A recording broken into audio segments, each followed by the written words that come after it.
যাচ্ছ পার্কে? পার্কে দোলনা চড়তে যাচ্ছি। আর কি কি চলবে?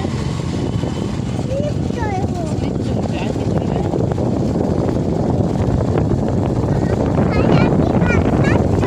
একটা চলবে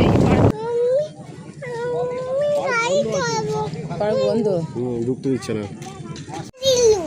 বেচারা অনেক আশা নিয়ে আসলো যে পার্কে গিয়ে প্যাপ প্যাপ চড়বে, দোলনা চড়বে, কিন্তু পার্কে এসে দেখলাম সেখানে আর পার্কটা খোলা নেই, সেখানে মেলা বসেছে। আমরা তো অবাক, মেলাটা দেখে মেয়ে দারুণ খুশি, অনেক কিছু কিনতে পারবে, অনেক কিছু চড়তে পারবে। প্রথমে একটা প্যাপ প্যাপ কিনে নিয়েছে ওর, দেখো এসে উঠে পড়েছে, প্যাপ প্যাপকে নিয়ে উঠে পড়েছে। মেলায় ঢুকেই আগেই ও শুরু করেছিল আমি গাড়ি চড়বো, আমি গাড়ি চড়বো, আর প্যাপ প্যাপটা কিনে নিয়ে সোজা দৌড়ে একদম গাড়ির কাছে এসে প্যাপ প্যাপ নিয়ে গাড়িতে উঠে পড়েছে, গাড়ি চড়ছে। আনন্দ আর ধরছে না ওর। মেলাটা খুব বড় নয়, ছোট মেলা।